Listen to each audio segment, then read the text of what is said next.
In southern Louisiana, a vicious killer is on the loose, slaughtering his victims in their own homes. The body count rises.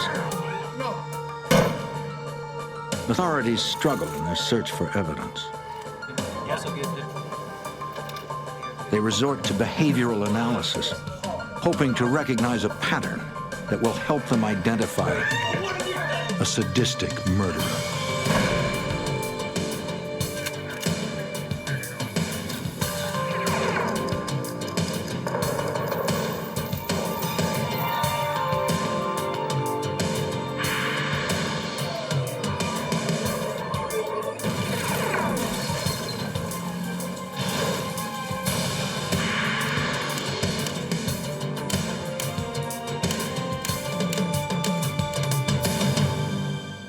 In Louisiana, a brutal killer turned a rural area into his personal hunting ground. He preyed on the defenseless, the weak, and the elderly. I'm Jim Kallstrom, former head of the FBI's New York office. The killer would lie in wait, often striking while his victims slept. No one was safe, even in their own homes. Working with police, FBI profilers helped to identify a madman, to catch him before he could strike again.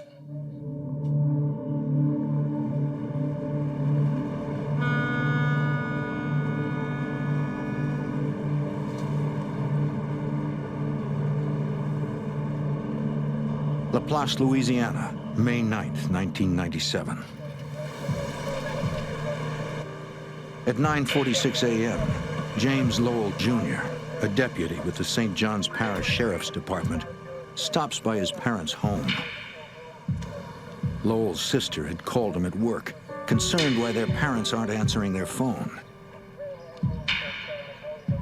The deputy discovers the front door is ajar. He finds his father, James Lowell Sr., on the floor. Dad! Mom! His face is covered with blood. Dad! Mom!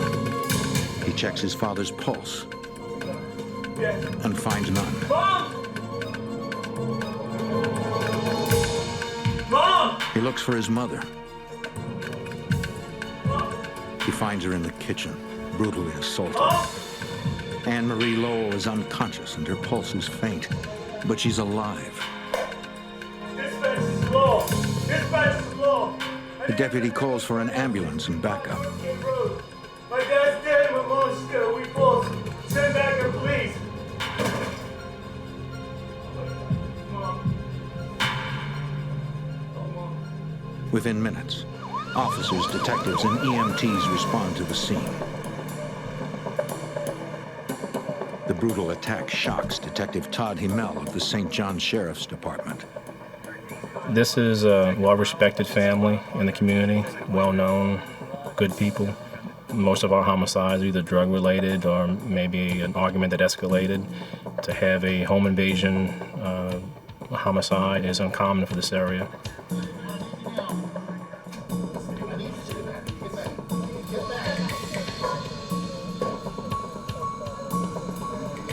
When I first made entry into the house, my first reaction was very gruesome. A tremendous amount of blood on the floor and the walls. The injuries to the victims were quite gruesome. EMTs work to stabilize Mrs. Lowell for the short trip to River Parish Hospital. Later that day, she dies from her injuries. Deputy Lowell tells investigators how he found his parents. He points out a pair of eyeglasses on the kitchen floor that belonged to his father.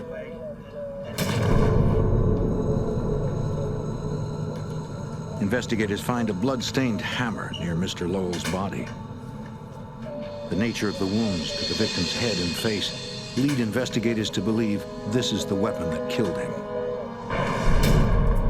The detectives search the house. When I made entry into the den area and observed the female's glasses laying on the floor with some blood, it was obvious that she was struck in that area.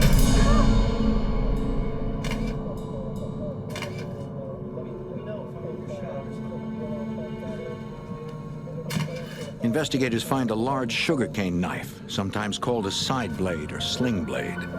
It's covered in blood. It was obvious that it was a weapon that inflicted the injuries on the female victim.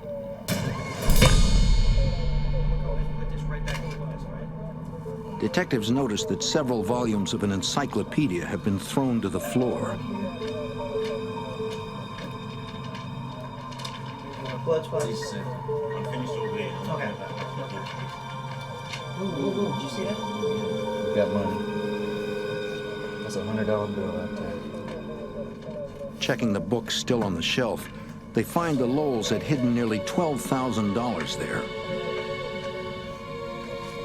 Let's just pile them up here. Family members later confirmed the total. The intruder did not find any of the money. Investigators theorized the killer's search was interrupted. He was very close to finding the money.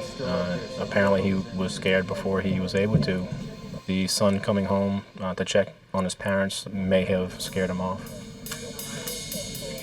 Crime scene technicians dust nearly every exposed surface in the house, but the only fingerprints they find match the victims or close family members. Hey, Tony, come here. Did you get a couple of pictures of this? Investigators search the exterior of the house.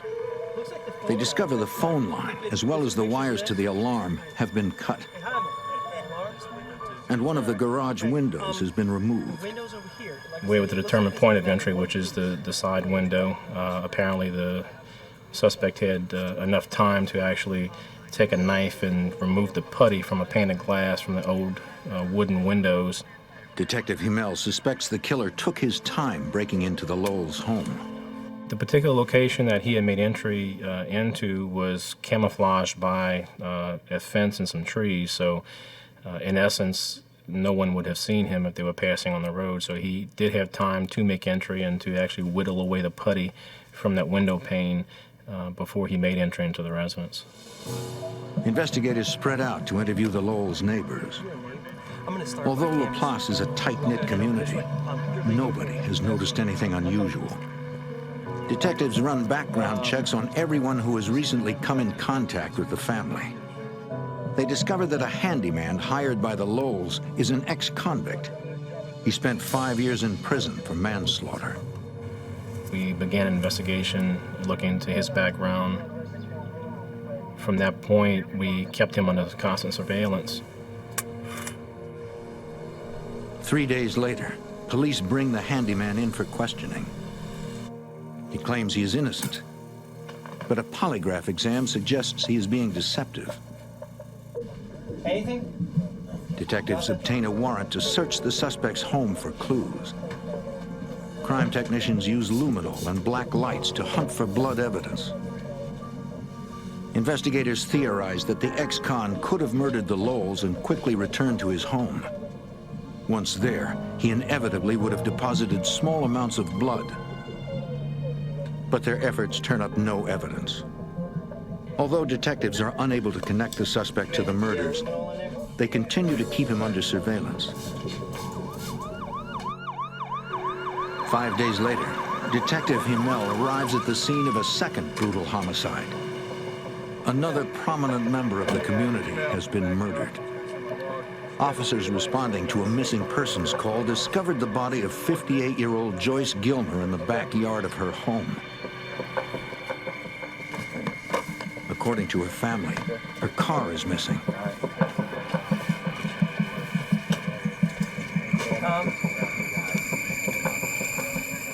The victim has 4 bloody lacerations to the back of the head.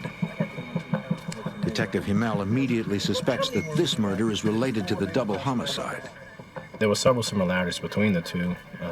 Namely, both victims were well known throughout the community, elderly. They either owned or had owned their own business at one point. The weapon of choice was a sharp-edged object.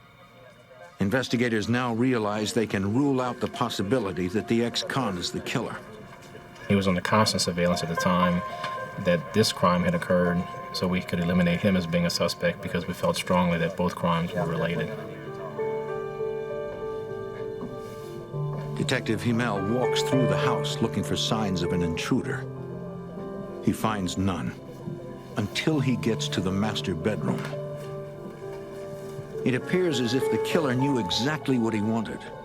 The victim's family reported a safe is missing. The only room that was disturbed was the master bedroom closet where the safe was located, which indicated to us that the perpetrator knew exactly where to go and knew exactly what he was looking for when he went into the residence.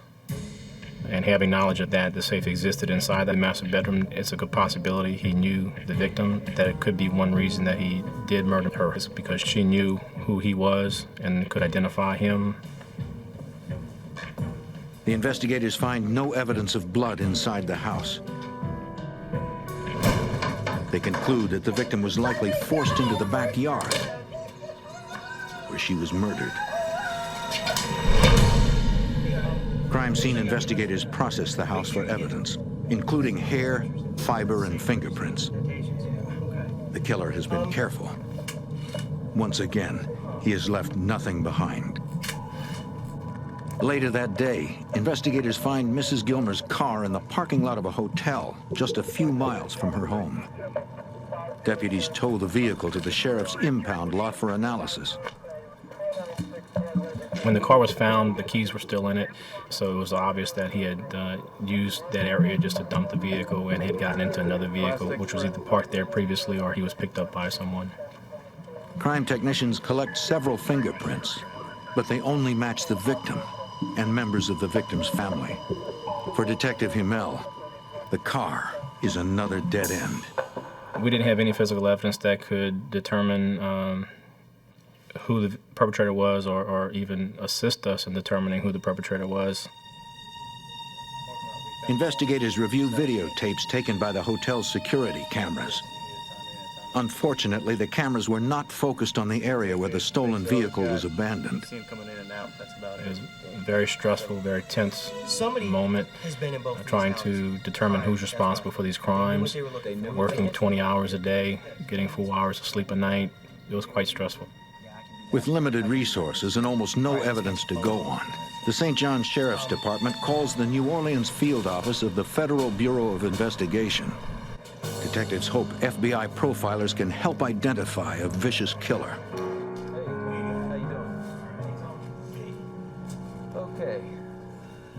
Special Agent Dan Funk travels to the scenes of both homicides, starting with the Lowell murders. Investigators are still processing the home 2 weeks after the slayings. Part of my job, being at the field, at the scene, is to provide all the information that the profiling unit at Quantico needs to do their work. They're not at the scene. I'm the local eyes and ears for that unit. What I do is go to the crime scene, try to absorb as much information as I can, and then provide it back to Quantico. Agent Funk tries to determine step by step what happened the day of the murder. I'm looking for pre-offense behavior, offense behavior, and post-offense behavior, which basically means what the subject and the victims did prior to the crime, during the crime, and then after the crime. Small clues help the agent establish a timeline. It appeared that the subject spent maybe the whole night in the garage waiting for the victims to wake up. We noticed that because the newspaper was picked up in the morning, and it was the victim's routine to immediately pick up the paper upon rising. And then it looked like there was coffee grounds in the garbage to indicate that they made coffee and were settling down for their morning routine before the attack occurred. There's one that belongs in the garage. According to the family, the murder weapon, a cane knife or sling blade, was kept in the garage with other tools. The killer had literally hacked Mrs. Lowell to death with a 40-inch blade that he found in her own garage. You could see blood on the floor, blood splattered on the walls. You proceeded through the house, and wherever you looked, there was blood. You could just see marks on the walls and on door jambs where you could picture that the subject just swinging this wildly at the victim. What are you doing? Leave me alone! Leave me alone,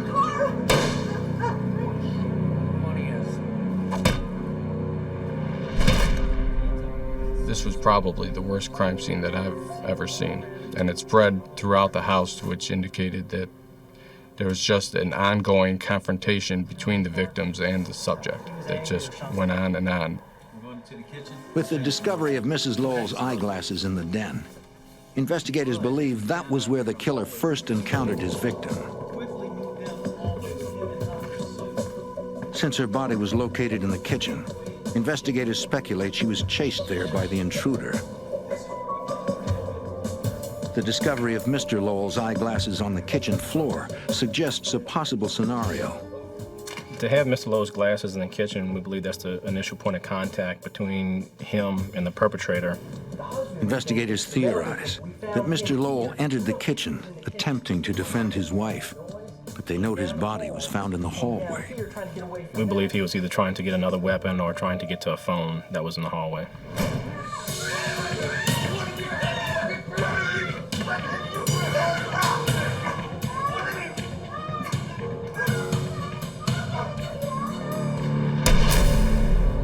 After viewing both the Lowell and Gilmer crime scenes, Agent Funk is confident he has enough information to take to Quantico.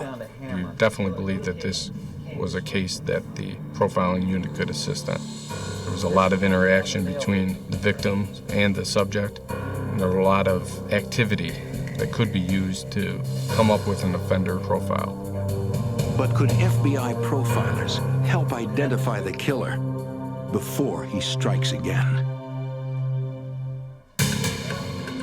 In Louisiana, a killer has murdered 3 prominent citizens in a small town. He strikes with extreme violence, but leaves few clues.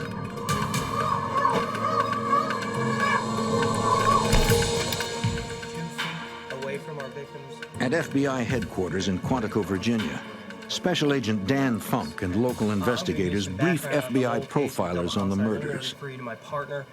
He's got the newest case that we're working. The expert observes that the Lowell crime scene reflects a mixed behavior. So it's a good two-handed weapon, very sharp. It's not worth anything. The subject was organized in the burglaries, disorganized in the murders. The subject brought tools with him to disable alarms and phone lines and to enter the residence, but he was disorganized once he entered it. He didn't bring a weapon with him, but he found weapons of opportunity located at the scene. Profilers also note that careful planning gave way to extreme violence when the intruder confronted his victims. The brutality of the murders suggests a chaotic personality. We've got some good stuff here, some good solid police. But the profiler tells St. John's investigators that he will not be able to create a profile powerful enough based on only 2 incidents. They need more data. You can't just sit around and wait. What I am going to suggest is the profiler's advice to the investigators is to go back and search through their cold case files to look for similar unsolved murders in nearby jurisdictions. All right, I appreciate it. Thank you. Investigators from St. John's Sheriff's Department meet with detectives from nearby parishes. The detectives share the details of their cold case files and make a chilling discovery. They find that over the last year, 3 unsolved homicides bear striking similarities to the Lowell and Gilmer murders. Records show that 8 months earlier, in nearby Ascension Parish, the owner of an auto repair shop was beaten to death with an aluminum baseball bat. A substantial amount of money was stolen from the victim's home. He's in his late 50s. He owns an auto repair shop in my district. It happened about a year before your double murder. 5 months later, in St. James Parish, a 58-year-old woman was stabbed and beaten to death in her home. Police found a bloody knife in the sink. They were unable to recover any fingerprints from the weapon or at the scene. Photos. They had a 58-year-old woman. Less than 3 weeks later, also in Ascension Parish, a 71-year-old woman was beaten and stabbed to death in her bedroom. The victim was stabbed multiple times and bludgeoned with a trophy. Detectives found an open safe in a bedroom closet. The contents, value unknown, had been removed. What was strange was she was found under an overturned couch. Phone lines and alarm wires to the residence had been cut. Investigators conclude that as many as 6 homicides may have been committed by the same killer. But before the task force can ask the FBI to review the new data and create a more detailed profile, there is another attack. Shortly after 4 o'clock in the morning, on July 7th, 1997, detectives from the Ascension Parish Sheriff's Department arrive at the home of Vincent and Julie Rowland. A uniformed officer briefs Sergeant Detective Mike Toney. The sheriff's office responded to the 911 call that we received. After the sheriff's office patrol division arrived at the residence, they learned that there was a home invasion. It was a brutal attack. It was a vicious attack upon two elderly people of the community. Detective Toney learns the couple sustained severe lacerations and gunshot wounds. Miraculously, they are both alive.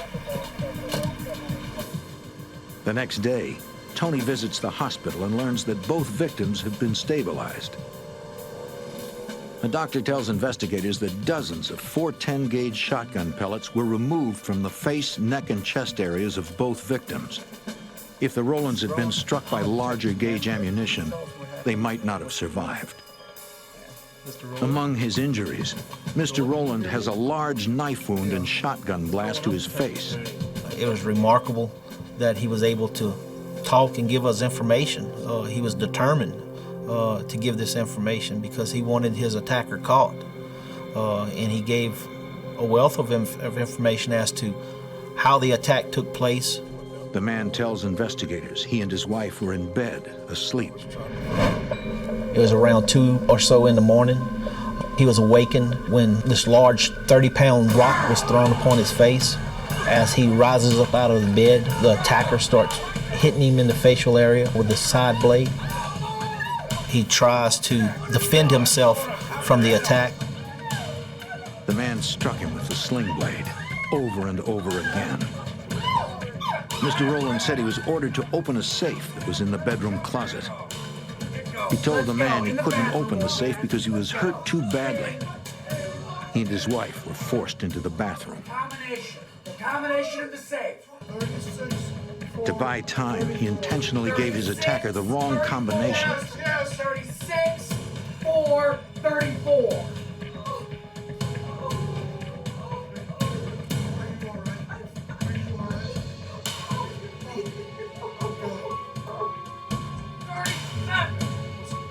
Wrong answer. That's not the combination.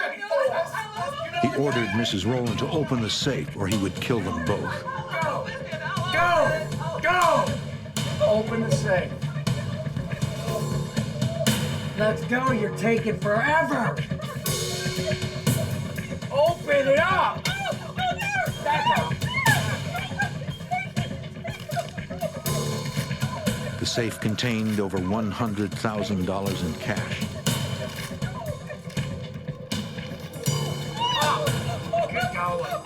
After cleaning out the safe, Stay there. I'll kill you. the intruder moved to the opposite side of the house. No, it's all right. Stay here. Mr. Rowland could see him through the bathroom window. All right. Stay there. Don't go. No. Stay here. I'll take care of this. He left the bathroom and went for the chest in the bedroom closet where he kept 2 guns.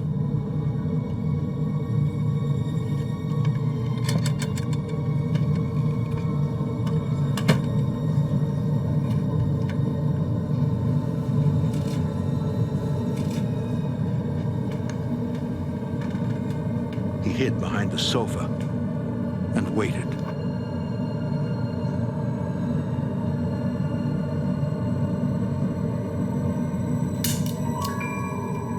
He had taken the wrong revolver. No.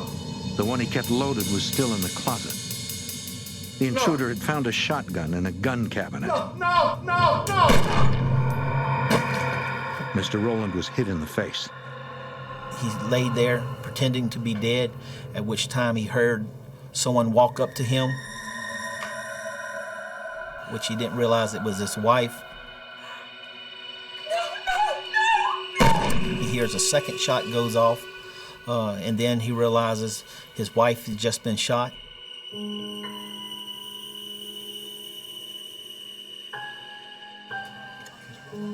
Mrs. Rowland tells investigators that she laid still until the intruder left. She then tried to call 911, but the phone line had been cut. Terrified and bleeding, she managed to drive to her son's house, where he called the police. Ascension Parish detectives share details of the Rowland statements with investigators. They are confident the attack is connected to the homicides they are investigating. They were linked due to the type of home invasion it was. The perpetrator entered the residence through a window.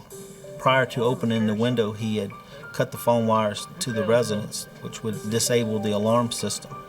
And then after entering the residence, seeking a weapon of opportunity, and then attacking the victims while they were in the house. The detectives also note similarities in the killer's victims. They were all elderly and owned businesses, and they were wealthy. The Rowlands are the only people who have come face to face with this brutal killer and lived to tell about it. Investigators return to the hospital with a sketch artist who creates a composite drawing of the suspect based on the Rowlands' eyewitness description.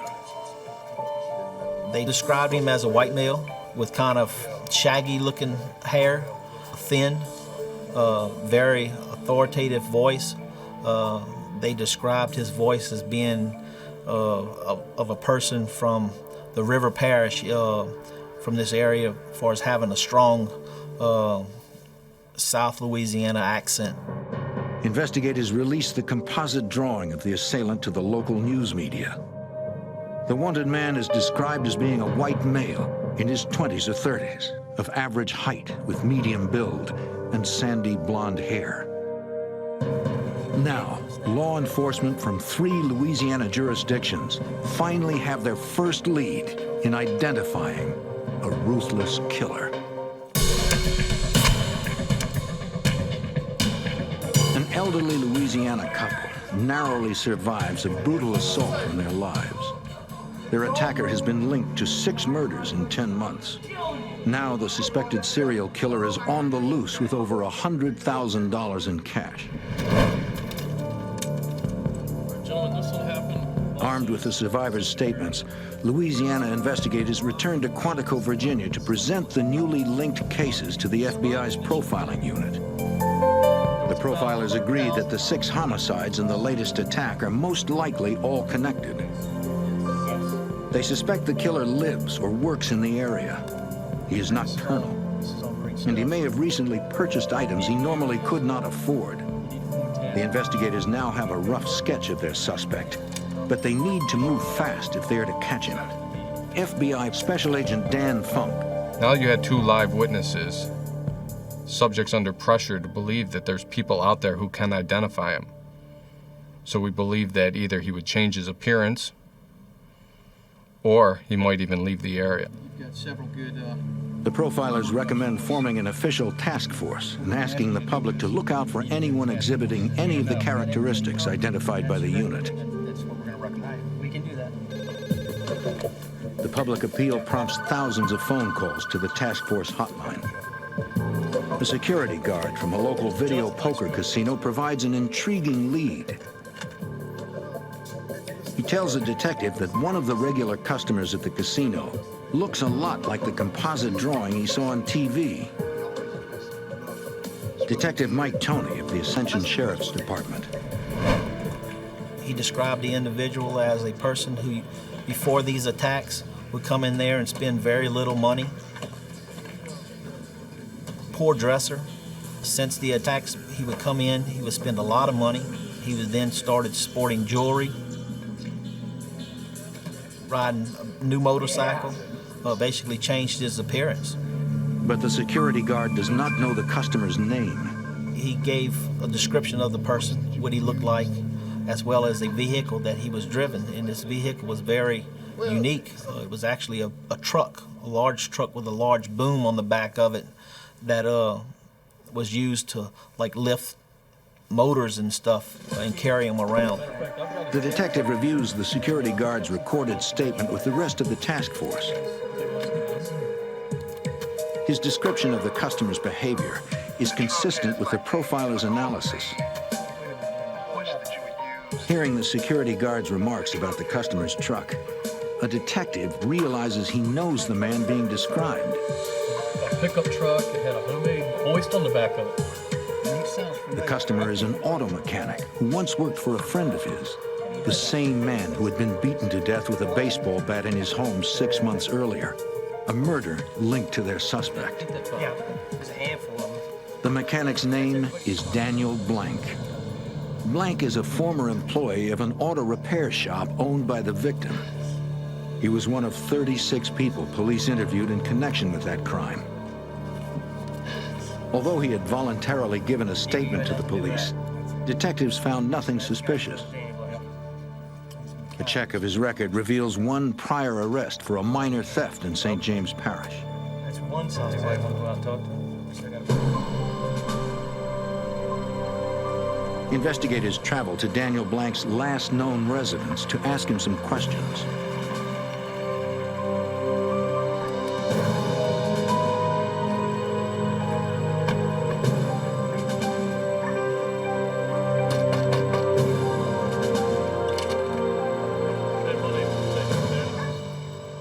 A woman answers the door. She says she's the mother of Sonia Radford, Daniel Blank's girlfriend. She advised us that Daniel Blank and his girlfriend had just moved to Texas, that he wasn't there. Left my information with her. If she would speak to him after we leave, would she give the information to him that we needed to talk to him? Very important that he gets up with us. Okay, we greatly appreciate that. All right. Thank you very much. Appreciate it.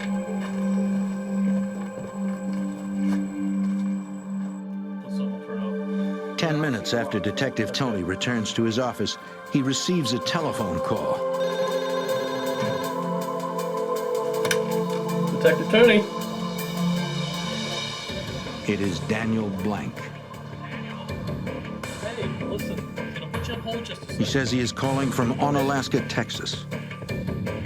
And while I'm on the phone with him, I advised him that we were investigating several homicides of elderly people. And from those homicides, a large amount of money was stolen from these people. And he just started being a wealth of information.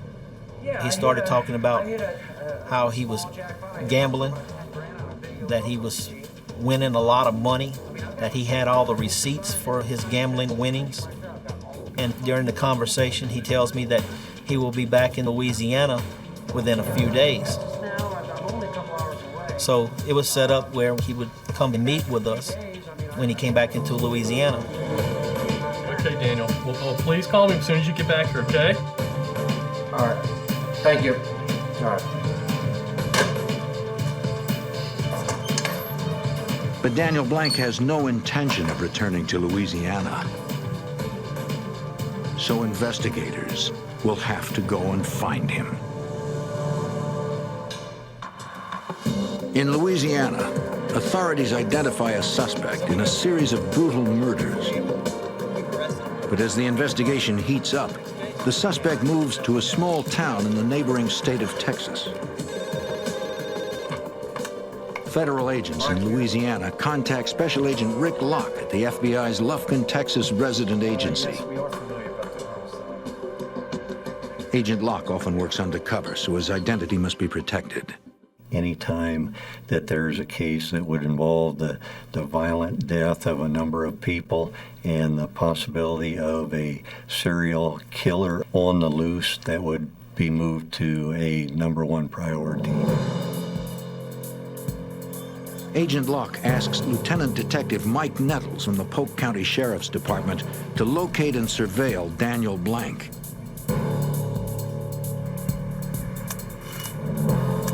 Nettles searches local utility records and finds Blank living with his girlfriend, Sonia Radford, in a trailer park in Onalaska. Once we identified him, then we started working on trying to build a case to see, was he spending a lot of money? Did he have a lot of money? Because we knew that there was a lot of money taken from some of the murder scenes in South Louisiana. Get a good look at him. Special Agent Locke and Detective Nettles keep the suspect under a close watch. When we were conducting the surveillance of Blank, we did notice that he had purchased a vehicle since he had arrived in Texas. He had purchased a trailer home. He then leased a automobile repair shop business and opened a business known as Daniel's Automotive. Public records reveal that Blank has leased the garage in his girlfriend's name.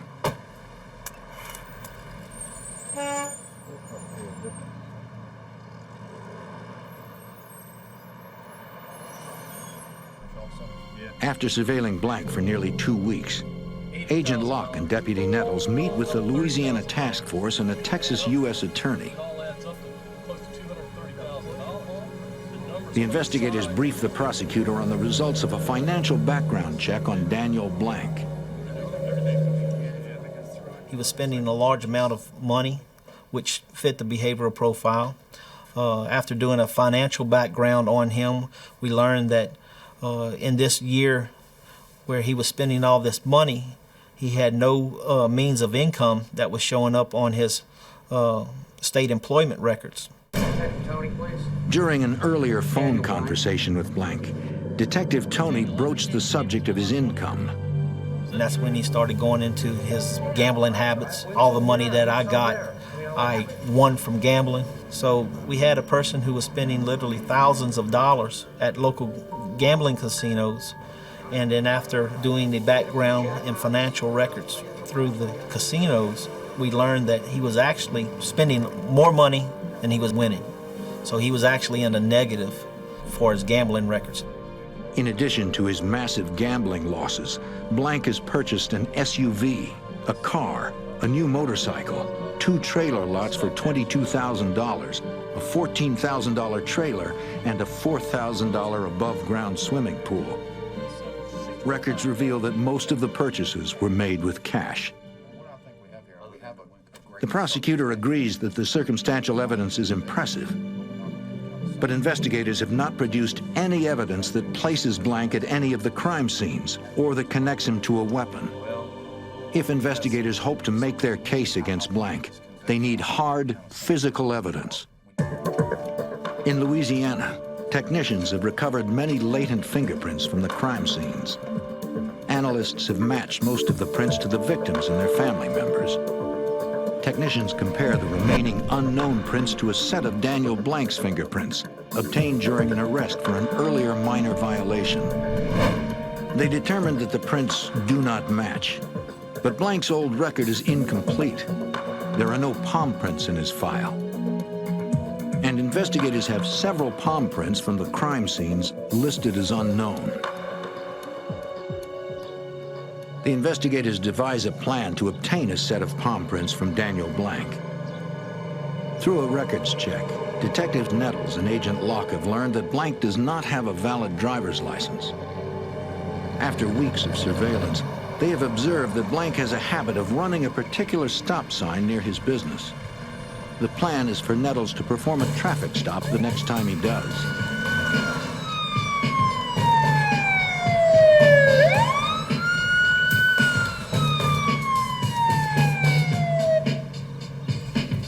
How you doing?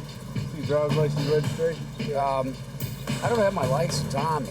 As predicted, Blank is unable to produce a valid driver's My license. license expired. Okay, so we're gonna go ahead and have to go down to the courthouse.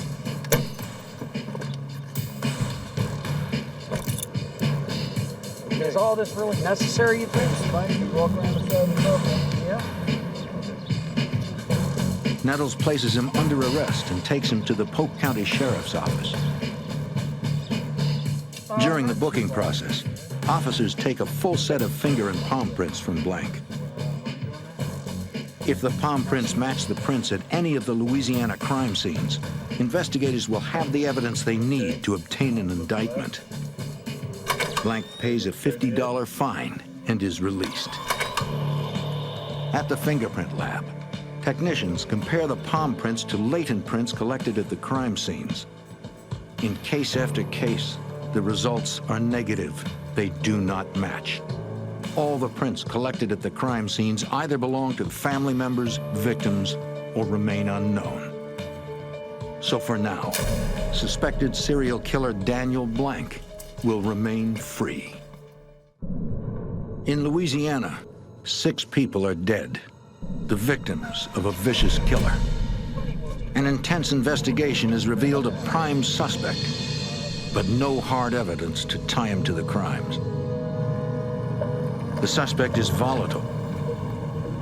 Investigators have to get him off the streets. Now, the only person who can provide the evidence they need is the suspect himself, FBI Special Agent Rick Locke. It was decided that we must continue the case by planning for a detailed interview with Blank, as well as conducting a search of his properties. We were looking for any evidence which would definitely link him to the crimes in Louisiana. Investigators served Daniel Blank with warrants to search his business and home. Detective Nettles asks Blank if he will come to the courthouse for a voluntary interview. He agrees.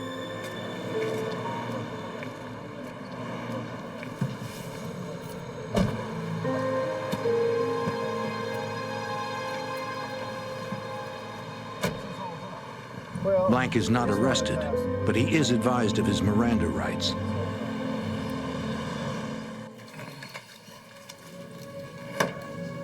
Do you mind if I record this conversation and put it on video? No, I have any problems with that? No, go ahead. Louisiana detectives Mike Toney and Todd Himmel conduct the critical interview. A little bit about yourself. It's a lot of pressure. You know that you either get a confession and solve these cases or you don't, and you have nothing. We had no physical evidence, and the circumstantial evidence wasn't that great to bring him to trial. We knew we needed a confession. We knew we needed him to tell us that he was responsible for killing these people. Without that, we had nothing. Our strategy was to first begin with background information with Daniel, asking questions that we knew the answer to. His family life, his education, his work background, that probably consumed an hour and a half. We then moved on to covering some of the homicides. The interview started to get interesting, I'd say probably within the third hour. At that point, we had challenged him on some of these homicides. We had asked him if he thought it odd that 2 of his former employers were deceased. But I damn sure didn't kill him. I didn't kill him. At that point, he became a little agitated. We were walking a fine line. We didn't want to upset him where he would walk out. He was not under arrest. He could have left at any moment. It wasn't me. I don't have Blank continues to deny any involvement in the murders. It appears unlikely that he will confess to anything. Down the hall, investigators question Blank's girlfriend, Sonia Radford. She has also agreed to a voluntary interview. Investigating several homicides. It was entirely a consensual interview. She was free to leave. The interviewers approached her and asked if she would willingly visit with them in an interview room at the courthouse, and that was done. She did agree. Sonia tells investigators she stayed out of Daniel's affairs, but she does admit he would often go out at night without telling her where he was going. Sonia also admits that a couple of times she dropped him off around the areas where the murders had been committed. Blank always told her he was going to repair someone's car.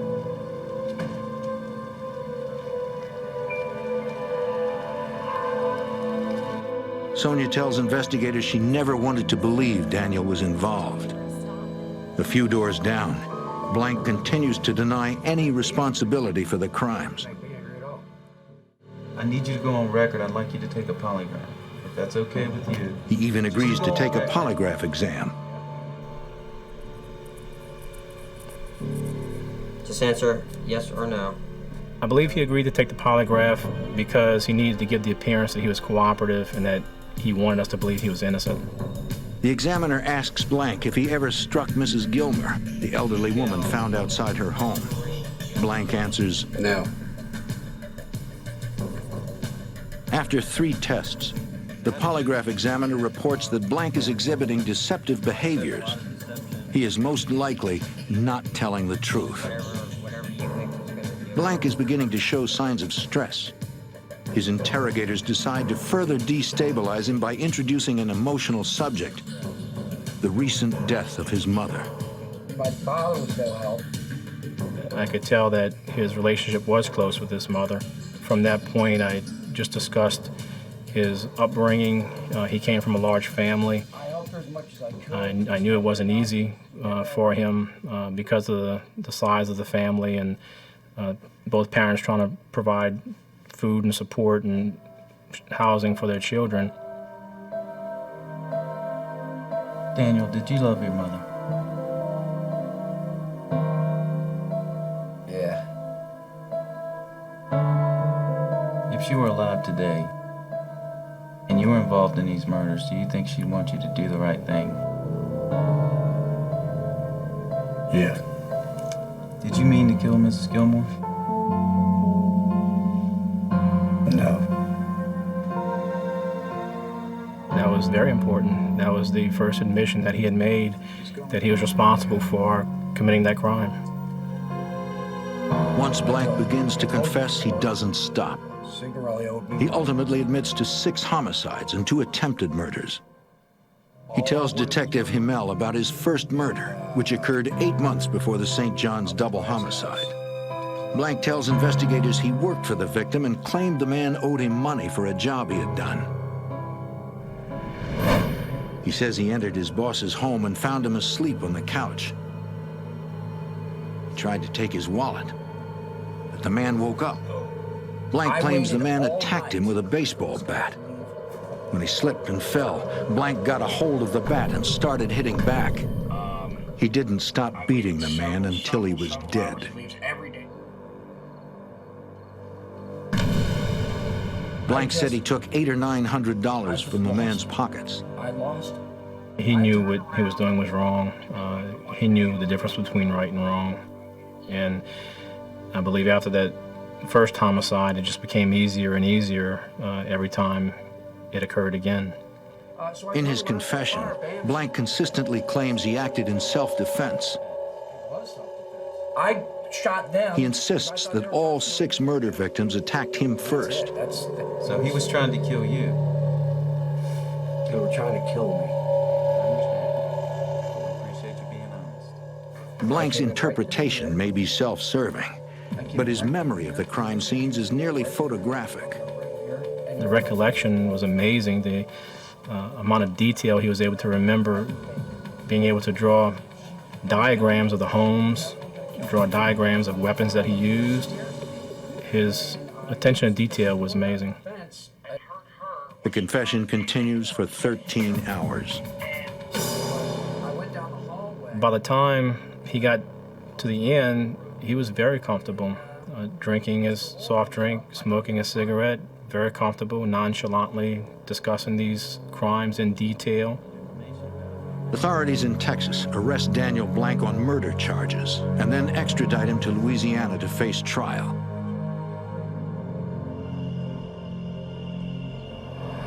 Daniel Blank is convicted of 5 homicides and receives 3 life terms and 2 death sentences. He is currently on death row at the Louisiana State Penitentiary at Angola.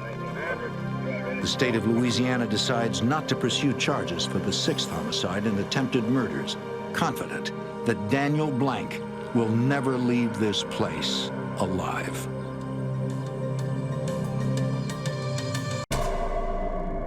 A prominent couple, respected in the community, are stabbed to death in their own home. Nothing about the case makes sense. Not the crime scene, the motive, or even the forensic evidence. Stabbing is a personal crime. There's often a relationship between the victim and the killer. A task force of agents and police quickly learn nothing about this case is usual.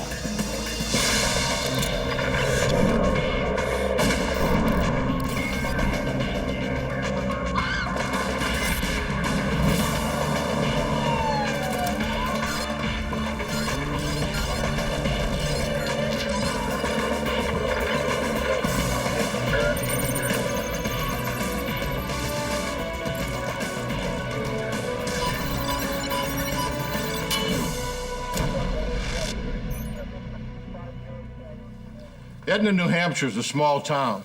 It's the kind of place where people trust their neighbors and leave their doors unlocked. A double murder shattered that trust and left the entire community terrified. I'm Jim Kallstrom, former head of the FBI's New York office. The FBI and local police work day and night trying to find a motive for the brutal crime.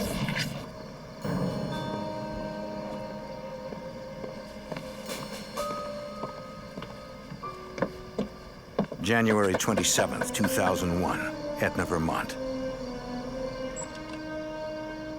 Hello? At 6:30 p.m., Carol Johnson stops by the home of her friend Suzanne and Half Zantop. Carol's supposed to have dinner with the couple.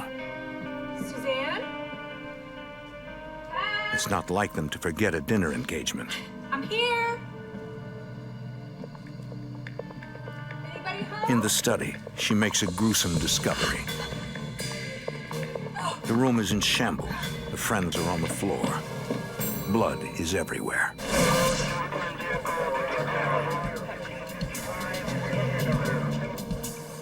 Seven minutes after receiving the dispatch, the Hanover police are on the scene.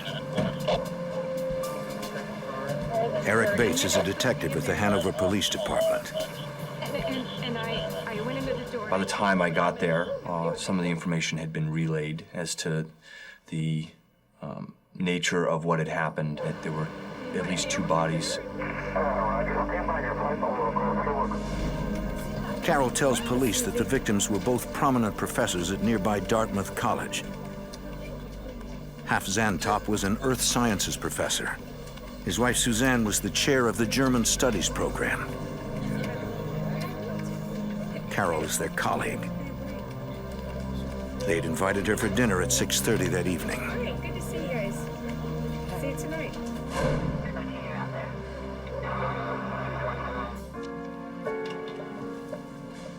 The Zantop house was extremely neat, orderly, clean. Nothing was out of place. There was a 2-level home, no basement. Check upstairs. The house hadn't been secured, and so that's when myself and one of the patrol sergeants went through the house and systematically cleared the house to make sure that the killers weren't still in the house for some reason. I can tell you I've never seen anything as horrific as the scene itself in the study of the Zantop home. Even with my military experience then and even now, nothing would compare to the scene that night. It was potentially a murder-suicide. And if not, and it was a double homicide, it appeared to me as though they were preparing a light meal. It was my impression that they were actually preparing a lunch and not a dinner. Although the bodies were discovered at dinner time, Bates suspects the Zantops died early that afternoon before lunch, and that the couple has been dead for several hours.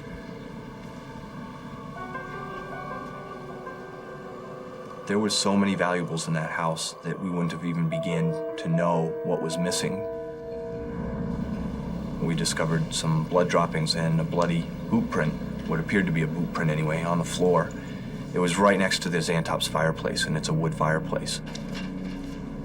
Bates' first concern is to preserve the evidence. The closest thing that was nearby was some kindling wood, some small kindling. So I basically cordoned off each blood dropping or footprint that I could find in hopes that later they could be analyzed. The Hanover Police is a small-town department. They have limited resources. They'll need all the help they can get if they're going to solve this terrifying and puzzling crime. Because of the size of the Hanover PD, the Major Crimes Unit of the New Hampshire State Police comes in to investigate the murder. We're one of the few departments that have a full-time homicide unit. Sergeant Mark Mudgett is the lead investigator with the Major Crimes Unit of the New Hampshire State Police. Sergeant Mudgett, we have probably a lot more experience than a lot of the local departments in being able to handle investigations of this magnitude. All right, guys, here's the... The investigators analyze the study, the primary crime scene. As you look at the crime scene, if you're patient enough and you're willing to look stop and listen and take in all that information, positioning of the bodies, the physical evidence located inside that room. If you listen, that body will speak to you. It will tell you what happened. It will give you clues as to how it happened. It will tell you potentially who may have committed this particular crime.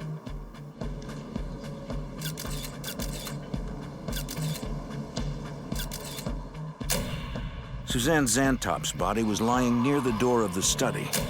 Her husband's body was further in the room. An upturned chair was at his feet, and 2 other chairs were set up near the desk.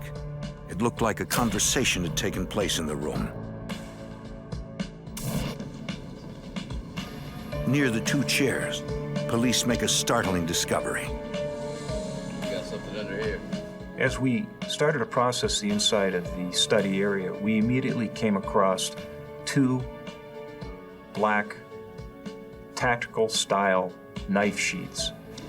These knife sheaths were approximately 9 to 10 inches in length. Both of them were identical. Police assume the missing knives were used to kill the Zantops. They could be the murder weapons, and 2 murder weapons could mean 2 killers. In the living room, they follow the blood trail leading from the study to the front door. Tom Pfeiffer is the director of the New Hampshire State Police Forensic Laboratory. He is relieved to see that the blood evidence has been carefully preserved.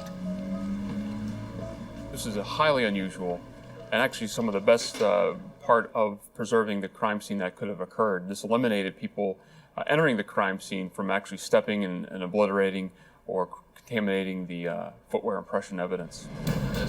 Sergeant Mudgett notes that the front door is unlocked. There is no sign of forced entry into the house.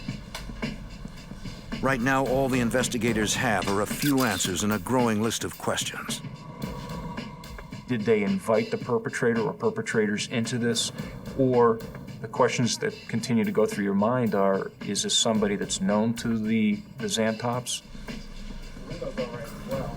Near the fireplace, Pfeiffer finds the bloody boot print. I wanted to enhance those impressions for better comparison purposes. I processed those with a blood enhancement reagent referred to as leucocrystal violet, or LCV.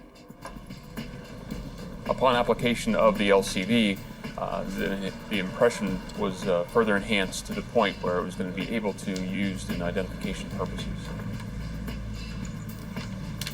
Once a suspect is in custody, the boot print could be important evidence for prosecutors.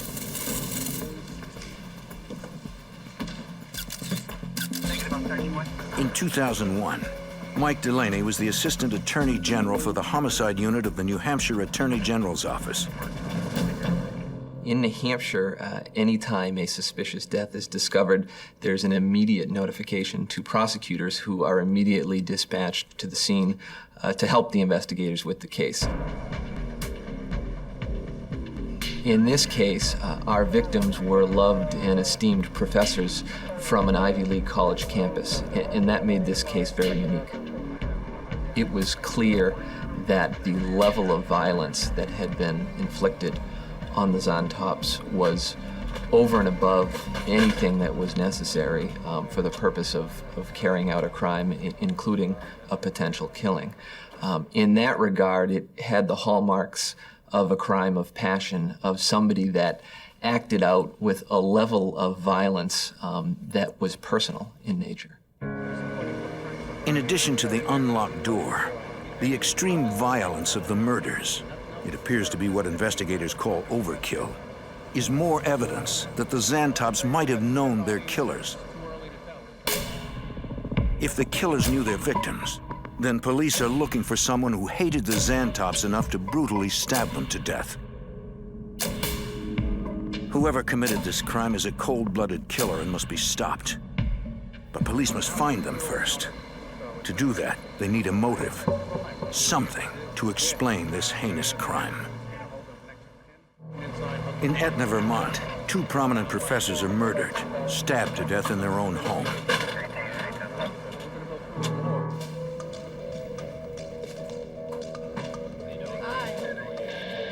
Investigators suspect whoever killed the Zantops will try to leave town as soon as possible. They check the local airport, the bus station, and finally a local cab company. How about that right there? According to the dispatcher, one of the drivers picked up a local college student the night of January 27th. It was late, after midnight. The student was going to Manchester Airport.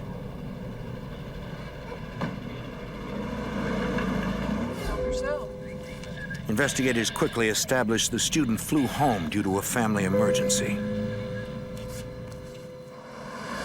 With no other leads, they assume the killers either left town by car or are still somewhere in the area. By morning, the double homicide is headline news. The Zantops were prominent citizens. According to the medical examiner's office, wounds on the Zantop's body are consistent with a tactical combat knife. Mark Mudgett is assistant commander of the Major Crime Unit for the New Hampshire State Police. Based on the injuries that we found on Health and Susanna at the time of autopsy, they had both sustained numerous stab wounds. Susanna had been stabbed 11 times and Health had been stabbed 10 times in various portions of their body. Their throats had been cut. Stabbing is a very personal crime. It's not something that you can accomplish at a distance of 12, 13, 14 feet like you can with a firearm. A stabbing is something that's a very personal crime. You have to get up close to the individual to be able to affect the damage that the offender wants to affect on these people. Once again, the evidence suggests the Zantops knew their killers. The knife sheaths are now investigators' best clue to finding them. Tom Pfeiffer is the director of the New Hampshire State Police Forensic Lab. There were fingerprints developed on the back of one of the knife sheaths left in the Zantop study. We then searched those fingerprints through the fingerprint identification system in our laboratory.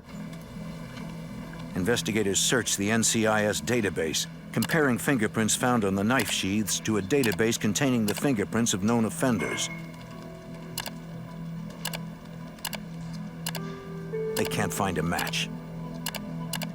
The fact that we did not receive a match back from the fingerprint search leads us to several different conclusions. One, the person is not in the database, which means they haven't been arrested. Two, the fingerprints were such a quality that was not able to make a match with the computer. Or three, the person could have been arrested, however, the fingerprints, for some reason or another, did not make it into the database. Police turned to their next best clue, a bloody boot print found at the scene. We had to collect all the footwear evidence from everyone that entered the scene. There were about 14 pairs of footwear of personnel that had been into the crime scene.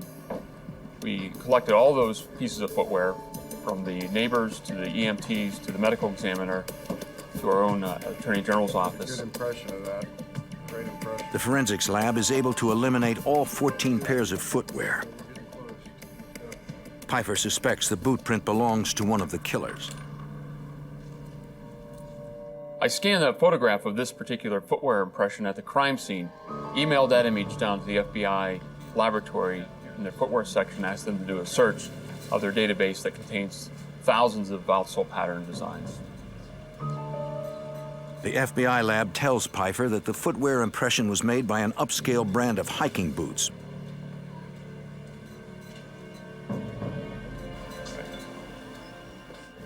It's a good clue, but until investigators have a suspect, it's meaningless. There's an awful lot of information that has to be processed once you take part in processing the crime scene and the physical evidence. That's just one aspect of this investigation, or any investigation. Now you have to start seeking out persons for information. In this case, that was quite a challenge. Everyone knew Hoff and Susanna Zantop. They had extensive faculty connections. They had hundreds of students that were in classes with them. Investigators head to the college where the Zantops worked to learn all they can about their victims.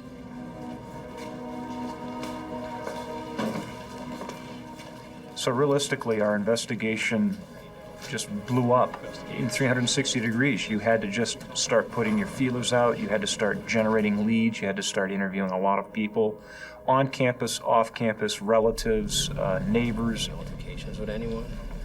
Well, maybe about a couple of days ago. During the course of the interviews that we were doing on campus, we generated a person of interest who was a student of Hal Zantop's. Can you tell me what that was about?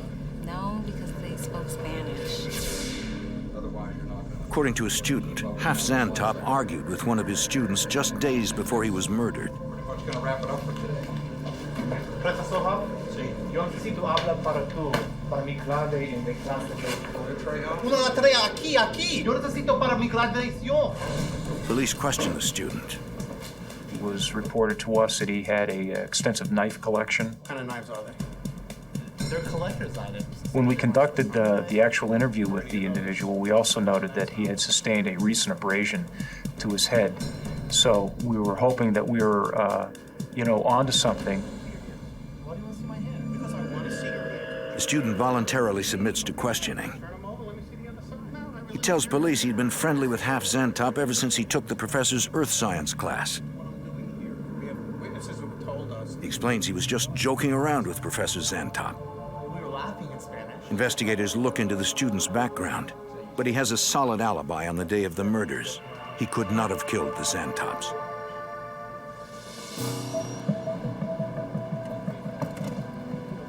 Police also investigate the Zantops' relationships with their colleagues. Popular professors on the campus. On campus, they learn that Hal Zantop had recently been given a position instead of another professor.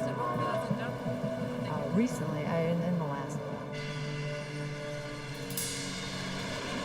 We had to travel out to where the gentleman lived in the western part of the United States to interview him because he had come and gone from the Hanover area out about the time that the homicide had occurred or shortly thereafter. The professor's car is impounded. There appear to be bloodstains in the trunk. Analysis reveals that the stains are not blood. According to the owner of the vehicle, they were made by stew that spilled in the trunk.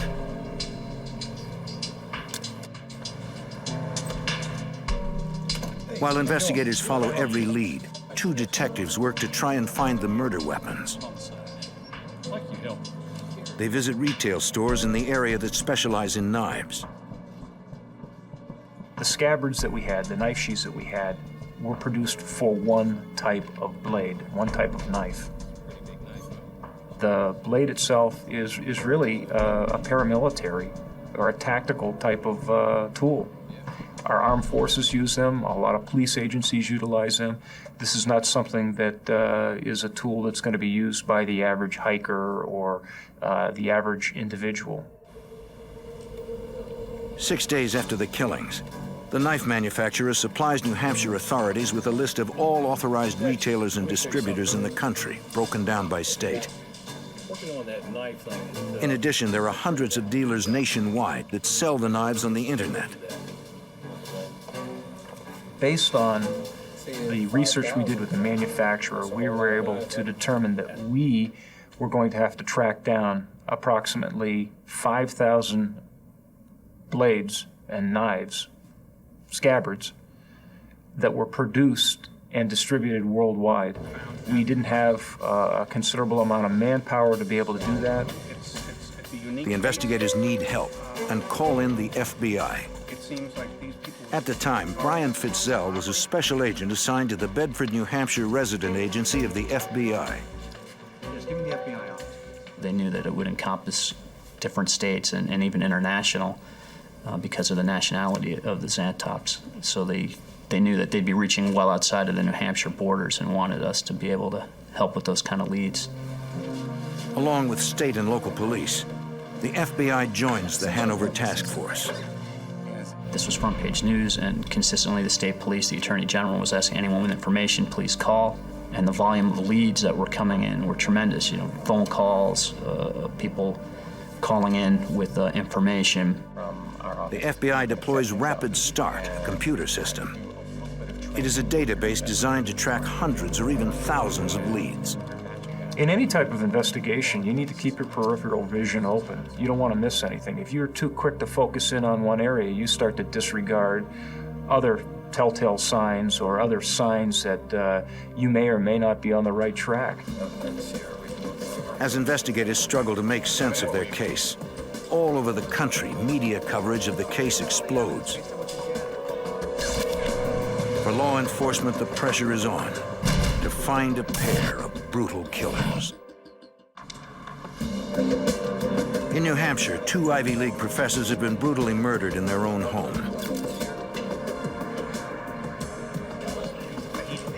Investigators review the evidence again. Yeah, absolutely. But again, it's sloppy. They're trying to determine if the Xantops were targeted. It doesn't appear that they were. A knife is too clumsy a murder weapon for an assassination.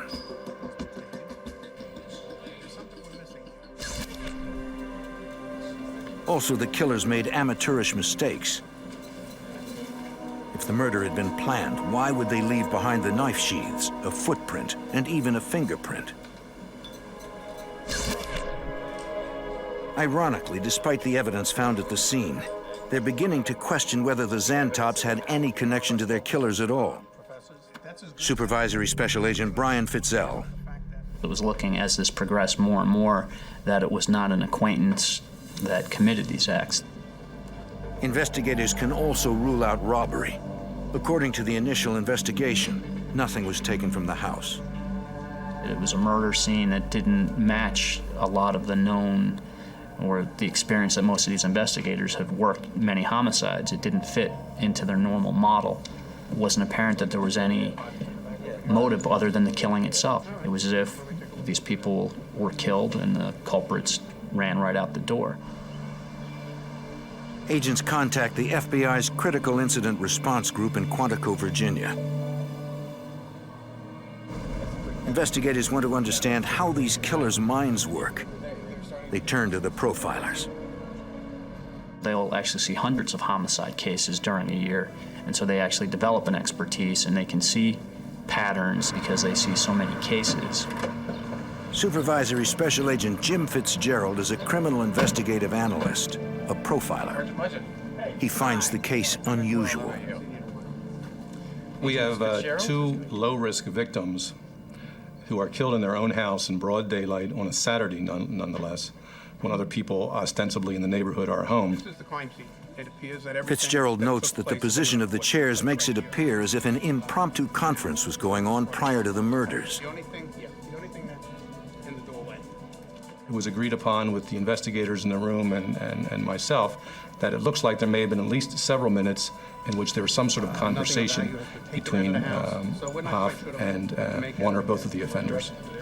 It seems that the offender or offenders, and we were leaning towards 2 offenders at this point, were mission-oriented in that when they came into the house, their purpose was to kill Mr. and Mrs. Xantop. The murder weapon, a pair of combat knives, is particularly troubling. Exactly. The use of a weapon in a homicide is very significant to your type of offender. If it's a cheap Saturday night special as opposed to a very expensive pistol with a silencer, that tells you have 2 different sort of offenders there.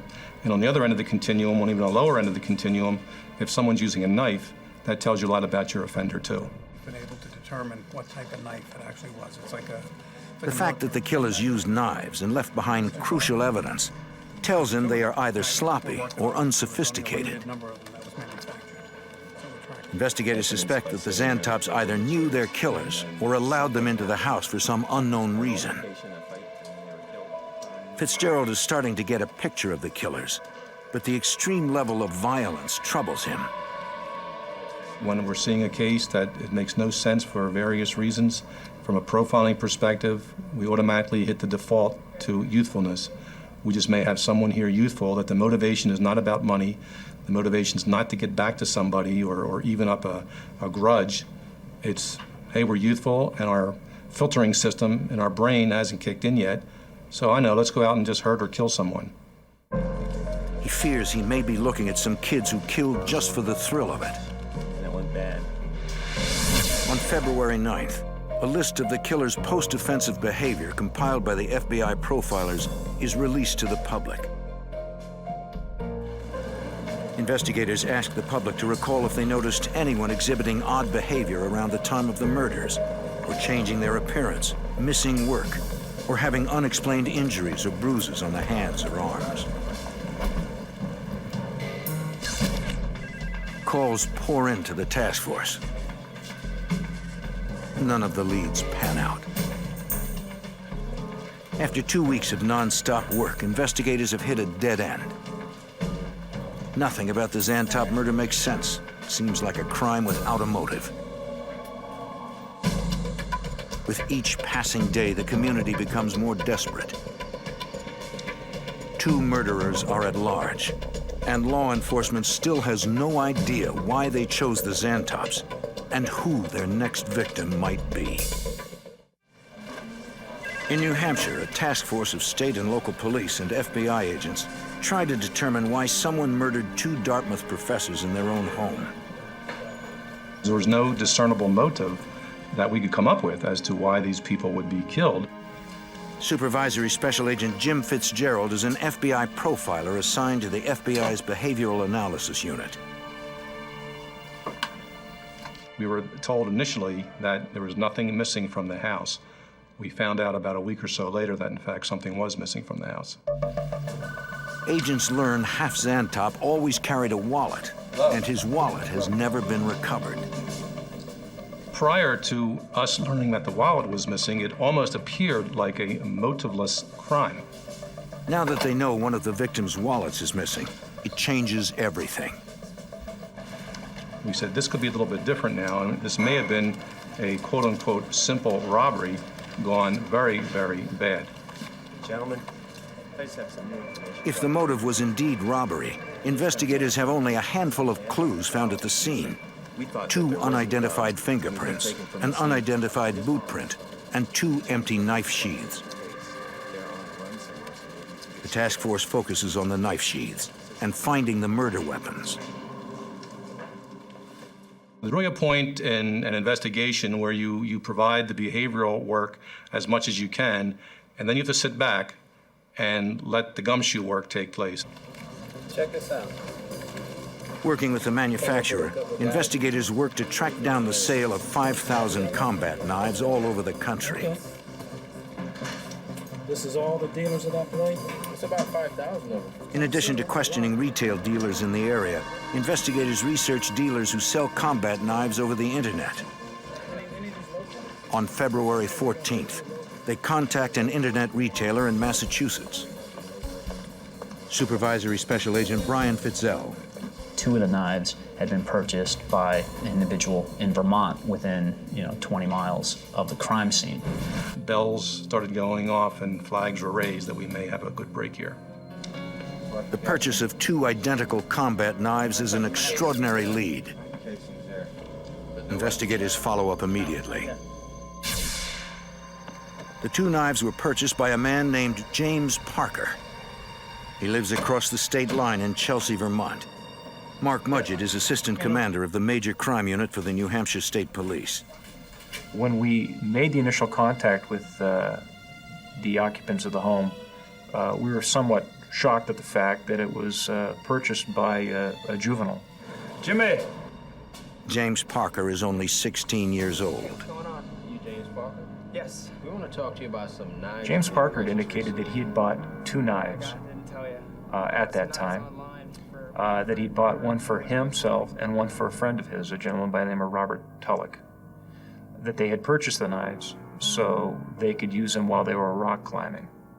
Oh, well, when we Detectives asked Parker where the knives are now. So we took them to a local Army and Navy. He tells them the knives were big. The boys decided they were too heavy for rock climbing and sold them at an Army-Navy store. The trooper said that the hair on the back of his neck was standing up because when he started this interview, he had the feeling that this was not a legitimate story. Investigators asked Parker if he'd be willing to answer a few questions at the police station. It's okay if I tag along? It'd be fine. Parker agrees to be interviewed. There you go, son. And then the investigators went to interview his partner. And again, same story, that didn't really measure up. What happened to the knives? Me and my 17-year-old Robert Tulloch corroborates Parker's story. We realized that the knives were too heavy for us, so The knives were too heavy. The boys sold them for $60 apiece to a stranger at the Army-Navy store in Burlington, Vermont. 60 for both. Do you have any kind of footwear, shoes, boots, anything like that? Investigators are immediately suspicious.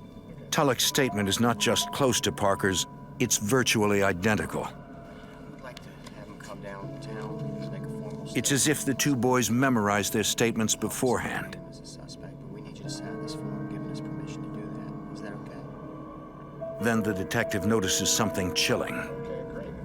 He noticed that the footwear was the make and model of the hiking boot that we were looking at. So, I mean, he knew very early on this was probably somebody involved in this crime scene. They want to take you down to headquarters. He did a very good job of maintaining the interview because this was, no arrest warrants were in hand. He went out there to find out about the knives and then very quickly realized that he was dealing with one of the murderers right there.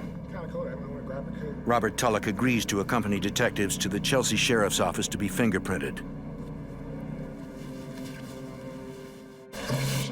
Despite investigators' suspicions, without solid evidence to support an arrest warrant, they are unable to detain Tulloch or Parker.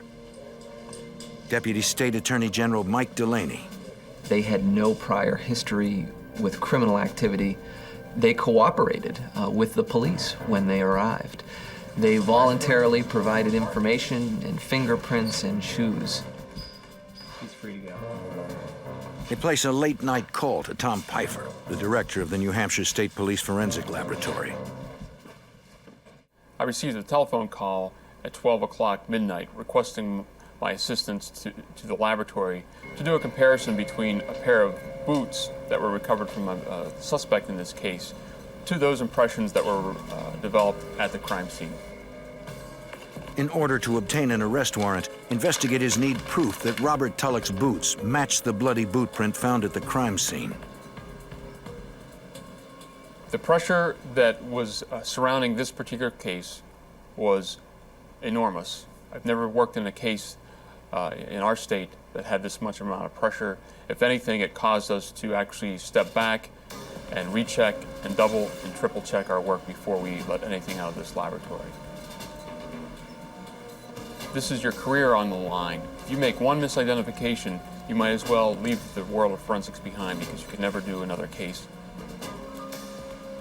Dr. Pfeiffer compares an impression taken from Tulloch's boots to an impression taken at the Zantop house. About 3 o'clock in the morning, a colleague and myself made a match between the impressions left at the crime scene and the boots that were taken from the suspect. The fingerprints collected from the scene match Parker's.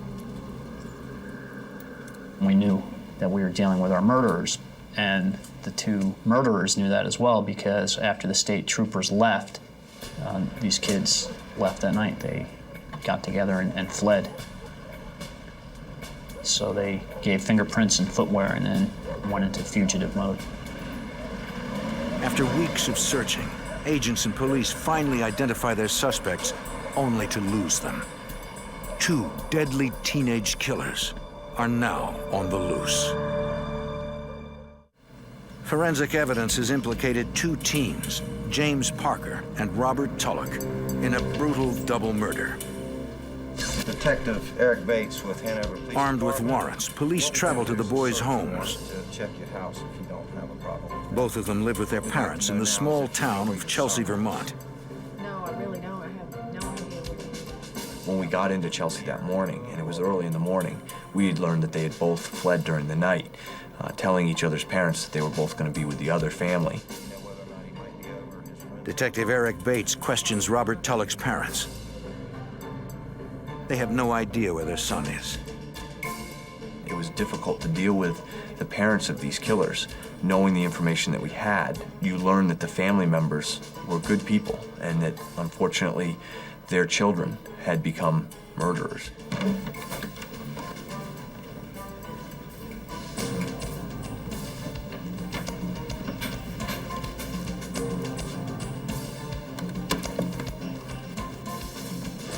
In Tulloch's bedroom, investigators make a crucial discovery. Inside a cardboard box, they find 2 combat knives. Got him. Oh, good. In their statements, Parker and Tulloch claimed they sold the knives to a stranger. Investigators have found the murder weapons. Mike Delaney is a deputy attorney general working with the homicide unit. Once we had the knives in the bedroom, it was pretty clear what we were dealing with, and at that point, I think everyone had solidified the opinions that they, in fact, were involved directly in committing these crimes. This is where we are. The problem is that Hanover... The case transformed once Parker and Tulloch had fled. They had shifted gears, basically, from an investigative trying to ferret out who had caused this now to an actual pursuit. The momentum increased, the intensity increased, but it gave us a great deal of satisfaction that we were able to identify who the perpetrators were in this crime. A bolo, or be on the lookout, is issued for 2 teenage boys driving a silver 1987 Audi.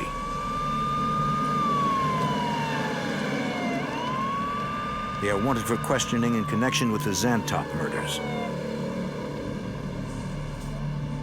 You never know what's inside the mind of a person, what they're actually going to do when confronted, but certainly from a law enforcement perspective and for the general public's sake, you have to assume the worst in that regard, and we did. An axiom by which we live in the profiling business is that past behavior is the best predictor of future behavior.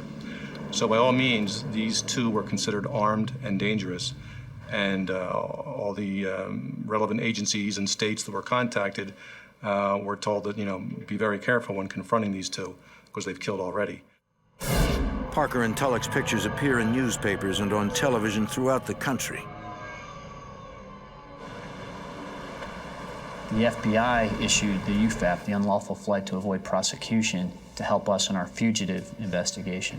What that allows is the FBI can turn up a lot of resources on a UFAP. In Massachusetts, a state trooper finds an abandoned car at a truck stop.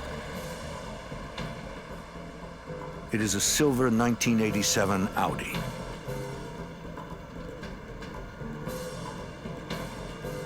The trooper calls in the license plates. Within minutes, he knows that the car belongs to James Parker.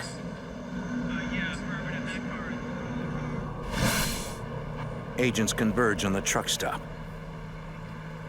An employee remembers seeing 2 clean-cut teenage boys asking truckers for a ride to California. They were both looking for rides, I think. According to the truck stop employee, one of the boys had dark hair. He wore it spiked. The other boy was blonde. They called themselves Sam and Tyler. Yeah, that's cool. We were able to effectively narrow the time of our trail to their original leaving of the vehicle in Sturbridge, Massachusetts rest area. In Sturbridge, the 2 boys hitched a ride with a husband and wife trucking team. They dropped the boys off at another rest stop. Let's determine what type of truck they left in from there, based on those aggressive application of FBI resources, immediately sending people to these rest areas. The FBI moves fast. They notify trucking companies and dispatchers that the 2 teenage boys are wanted. They are believed to be armed and dangerous. Authorities learn the 2 teenage boys might have been spotted at a truck stop in Columbia, New Jersey. According to witnesses, they hitched a ride with another trucker. We were narrowing the chase because as our information was getting better, it was clear to us where we thought they were heading. Agents notify police all over the region that the fugitives seem to be heading west.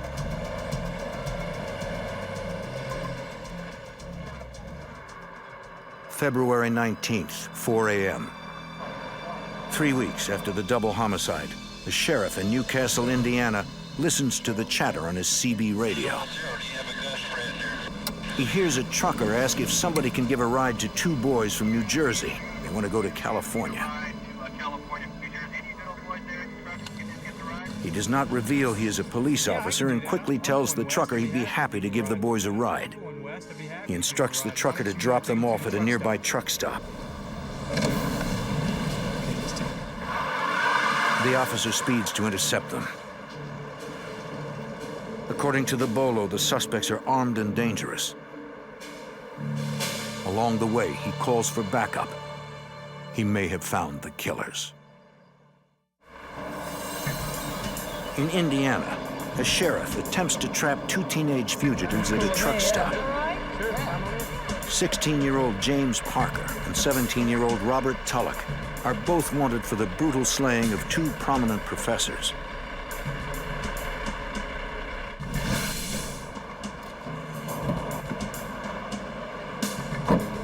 At the truck stop, the officer asks the two boys for their names.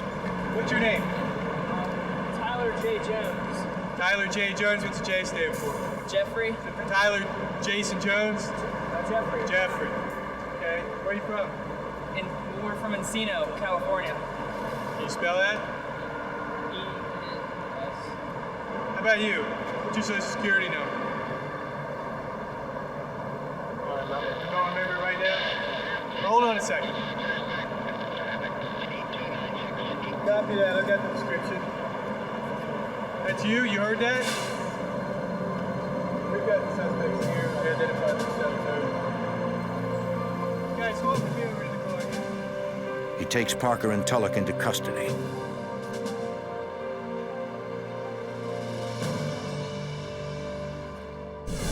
Cooperation and future testimony we're looking at. James Parker was brought back to the state of New Hampshire along with Robert Tulloch. Adult certification hearing was commenced against James Parker, and he was ultimately deemed to stand trial as an adult for the murders of Hal and Susanna Zantop. Just to steal some money. Once he was certified as an adult, Steal cards and credit card information. James Parker's attorneys approached the state of New Hampshire in wanting him to offer testimony against Robert Tulloch. James Parker ended up cooperating with law enforcement and was interviewed extensively by the New Hampshire State Police and the Attorney General's office. James Parker pleads guilty to a reduced charge, accomplice to second-degree murder. Robert Tulloch. In exchange, he agrees to testify against his best friend. He tells police the chilling tale of what happened on the day the Zantops were murdered. Try something.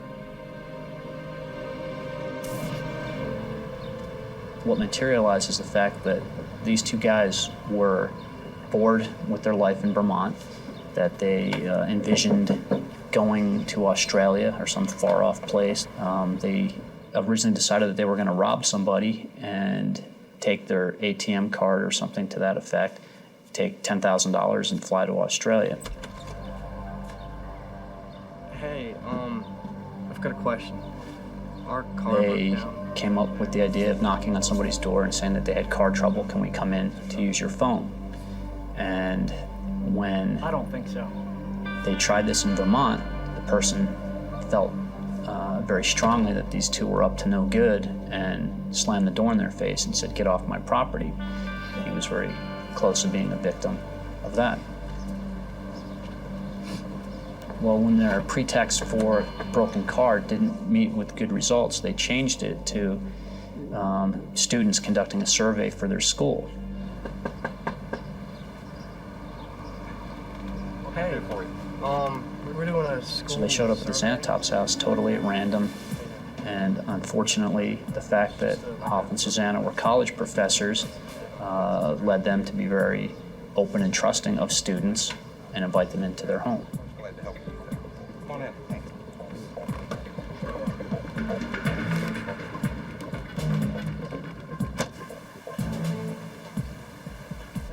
And in the office environment where Hoff was murdered, it was clear that he was sitting at his desk conversing with these two students who were writing their pretend notes and interviewing him, and and then the signal was given to murder him in cold blood right in his office. Just a couple of survey questions. What's your favorite? Suzanne and Half Zantop were teachers. Is your wife the only person in this house? They believed in helping students. Okay. Well, how long have you been married and what do you do? Tragically, their dedication led to their deaths. You know what? That's bad. Deaths at the hands of two teenagers who agents suspect may have killed simply for the thrill of it. Their goal was to commit a violent act, and the Zantops just happened to be in the wrong place in the wrong time in their own home. And how unfortunate is that? When these perpetrators were interviewed after the fact, one of them made the admission that they had realized that they had left the Sheeds and had given thought about coming back to the house to retrieve them. And I believe that they said when they went past the house, with that in mind, the police presence was already there. Investigators are searching for some way to explain why Tulloch and Parker murdered the Zantops so brutally. FBI profiler James Fitzgerald sees this type of random violence as part of a terrifying trend.